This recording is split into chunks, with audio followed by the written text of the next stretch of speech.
Hello students, welcome back to our channel. TS EAMCET 2025 సంబంధించి students ఎవరైతే ఉన్నారో మీ అందరికైతే ఒక గుడ్ న్యూస్ అనమాట.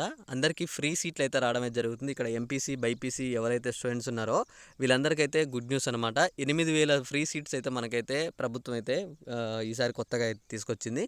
మీ అందరికీ ఆ డీటెయిల్స్ అంటే ఆ ఏ ర్యాంక్ ఉన్న వారికి ఇవన్నీ వస్తున్నాయి. ఈసారి 8,000 సీట్లు. ఒకవేళ 1,00,000 లోపు ర్యాంక్ ఉన్న వారికి వస్తున్నాయా, 1,00,000 పైన ఉన్న వారికి వస్తున్నాయి, 50,000 60,000 ఇలా ర్యాంక్ ఉన్న వాళ్ళకి కూడా మనకి ఫ్రీ సీట్ వస్తుంది. ఈసారి టాప్ కాలేజ్ వస్తుందా రావట్లేదా, వీటన్నిటి గురించి మనం పూర్తిగా డీటెయిల్స్ అయితే మాట్లాడుకుందాం. అంతకన్నా ముందు మీకు కౌన్సిలింగ్ సంబంధించి ఏమైనా డౌట్ ఉన్నా, కౌన్సిలింగ్ ఎలా చేయాలి, ఫస్ట్ ఫేజ్లో వెబ్ ఆప్షన్స్ ఎలా పెట్టాలి, 60,000 ర్యాంకుల వాళ్ళు ఎన్ని కాలేజ్ పెట్టాలి, ఏ కాలేజ్ పెట్టాలి, ఒకవేళ 1,00,000 ర్యాంక్ వాళ్ళకి ఎన్ని పెట్టాలి, ఒకవేళ 5-6,000 10,000 లోపు ఉన్న ర్యాంక్ వరకు ప్రతి ఒక్క ర్యాంక్ అనమాట, మీరు ర్యాంక్ బేస్డ్లో ఎన్ని కాలేజ్ పెట్టాలి, ఎవరెవరు పెట్టాలి, ప్రతి ఒక్క అప్డేట్ కావాలనుకుంటే డిస్క్రిప్షన్లో టెలిగ్రామ్ గ్రూప్ లింక్ అని ఉంటుంది. మీరు డైరెక్ట్ ఆ గ్రూప్లో జాయిన్ అవుతే నేను ప్రతి ఒక్క అప్డేట్ ఆ గ్రూప్లో ఇస్తాను. మీరు ఆ గ్రూప్లో నుంచి చూసుకోవచ్చు అనమాట. అయితే ఇక్కడ మీకు మెయిన్గా చూసుకుంటే కౌన్సిలింగ్స్ అనేవి మనకి ఇప్పుడు స్టార్ట్ అవబోతున్నాయి అనమాట. ఇంకొక 2-3 డేస్లో కౌన్సిలింగ్ సంబంధించి మనకు అఫీషియల్ నోట్ టీఎస్ ఎంసెట్ నుంచి అఫీషియల్ నోట్ వస్తుందన్నమాట.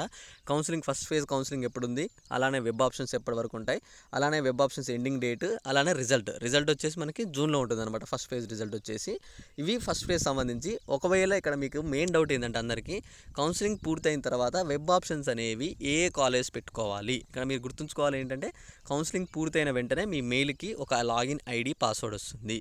ఆ పాస్వర్డ్ తోటి మీరు మీ యొక్క ఎంసెట్ లాగిన్ చేసి అఫీషియల్గా ఆ లాగిన్ చేసిన తర్వాత మీరు వెబ్ ఆప్షన్స్ అయితే కాలేజెస్ అయితే పెట్టాల్సి ఉంటుంది. అవి ఎన్ని వెబ్ ఆప్షన్స్ పెట్టాలి, మీరు ర్యాంక్ బేస్డ్గా కావాలనుకుంటే మీరు ఖచ్చితంగా నన్ను కాంటాక్ట్ అవ్వాల్సి ఉంటుంది. నేను ఆ కాంటాక్ట్ డీటెయిల్స్ అనేవి మీకు ఖచ్చితంగా నేను ఇక్కడ ఇవ్వడం అయితే జరుగుతుందన్నమాట. ఎక్కడైతే మీ అందరికి కనుక కాంటాక్ట్ డీటెయిల్స్ కావాలనుకుంటే తప్పకుండా మీరు ఇక్కడ ఏవైతే నా డీటెయిల్స్ ఉన్నాయో అవన్నీ మీకు ప్రతిదీ నేను గ్రూప్లో పెడతాను. మీరు అక్కడి నుంచి నన్ను కాంటాక్ట్ అయ్యి మీ ప్రతి ఒక్క డౌట్స్ కూడా క్లారిఫై చేసుకోవచ్చు. వెయిట్ చేయండి, ఇంకా 2-3 డేస్లో మనకైతే అప్డేట్స్ అయితే వస్తూ ఉంటాయి.